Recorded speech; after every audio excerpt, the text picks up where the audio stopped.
So, dito po yung bahay nila, Jingjing. Ah, siya yung baby mo. Hindi naman daw niya ginusto yung nabuntis siya.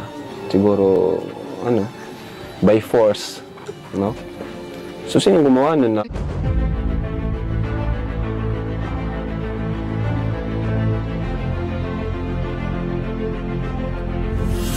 Ayun, shoutout guys. Muli, welcome to my YouTube channel. Ito pong muli si Kuya July, ang inyong katugang, ang inyong kalingap, na muling babati muna sa inyo ng magandang araw, magandang gabi, saang sulok man po tayo ng mundo naroon. At sa araw na ito, panibagong vlog po tayo. Gawan po natin ng reaction video o kaya i-highlight po natin yung magandang dalagita na kung saan siya po ay tomboy pero may anak, mga kabayan natin. Alamin po natin, bakit nga ba siya nagkaanak? Siya ho sa ngayon ay 16 years old pa lang at nung nagkaanak po siya, nasa 14, masyadong bata pa po. So ano nga ba ang nangyari sa kanya? At ano nga ba ang magiging papel po ng Team Kalingap? Marapat ho ba siyang tulungan? So pag-uusapan po natin maya-maya ng konti. Pero bago po yun, konting paalala po si Kuya July.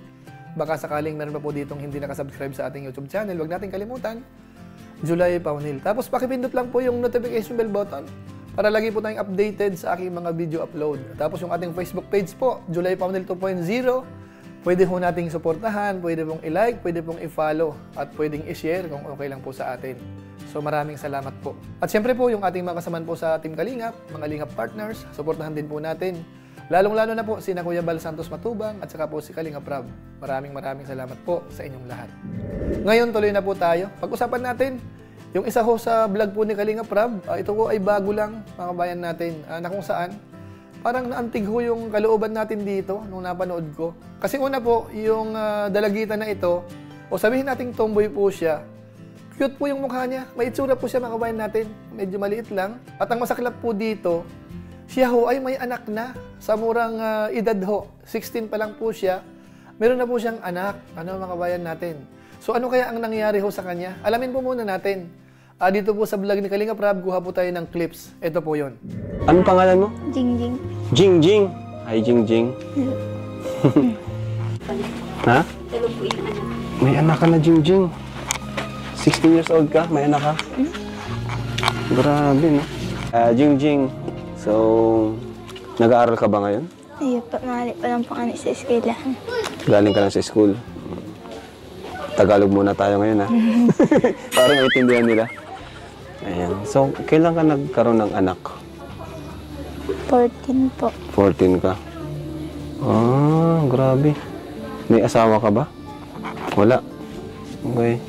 Medyo kakaibang kwento, ano? Di natin alam na may anak na siya.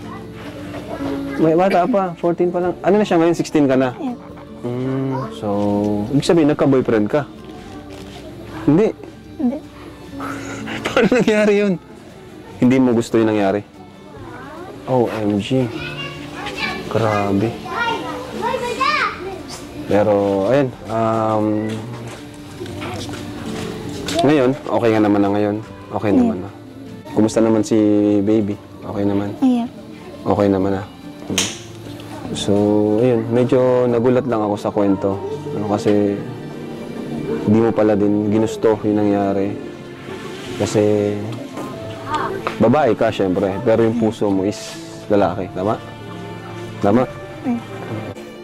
Hindi, siya kasi, yun, di naman daw niya ginusto yung nabuntis siya. Siguro, ano, by force, no? So, sino gumawa nun? Nakulong ba o something? Ano nangyari? Nakulong.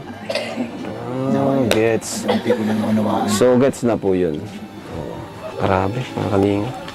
Ano yun, lasing ba? O nakadroga, ganun? Ano po? Barat po. Ay, lasing. Pero, pwede malaman, anong taon nangyari yun? 14 nga siya. Eh di, 16 ka ngayon, no? 20, last, 2 years ago. So, kumusta ang pamuhay niyo dito, Jingjing? Ayos lang po. Ano yung, kwento mo yung saan kayo kinakapos, ano yung kailangan nyo? Sa ano po, minsan po sa pagkakanta po, pumasay sa pag-eskwela. Sa pagkain, pag-school, yung kakinukulang. Okay. Tapos, pero ito lang medyo naano din ako eh. Pero yung baby parang tinanggap mo, no? Sabi din po nila mama. Di ba? Tinanggap nila yung baby. Kaya gusto kong alamin yung emotional yan no time na nangyari. Hindi pa Oo, hindi ka nag-isip ng masama. Iyo po. Siyempre, na-trauma siya. Trauma yan. Pero ngayon, medyo di ka naman na tatakot or meron pa rin? Naiiwa pa din po. Meron pa rin. Okay lang yan. Pray ka lang kay Lord. Ano? And mas tapangan mo. Mas tatagan mo. Para na lang din sa baby. Pero, pag nakita mo yung baby, hindi mo naalala yung ano? Minsan po. Kasi, alam mo, mahirap yun. Challenge yun sa kanya, yung tanggapin mo yung baby. Na ang history nun is parang bangungot sa'yo. Hindi mo kagustuhan. Pero alam mo, yung pagtanggap mo sa baby, may matutuwa dyan. Unang-unang Panginoon. No? Kasi yung baby na yan, wala naman siyang, wala siyang kasalanan. Ibang tao yan. Diba? Saka ngayon, anak mo na siya. No? And mahal mo naman siya, diba? Grabe. Dun yun sa pagtanggap mo dun. Nakakabilib na yun. Kasi kung iba yun, baka ipaampo na lang. Oo, tatalikuran. O baka nga, habang binubuntis, palaglag. Diba? May mga ganun. So ayun mga kababayan po natin, nakakaawa po si Jingjing. Nalaman po natin yung nangyari po sa kanya. Lumalabas po, parang punersa po siya. At siya po ay nagbuntis hanggat sa nanganak.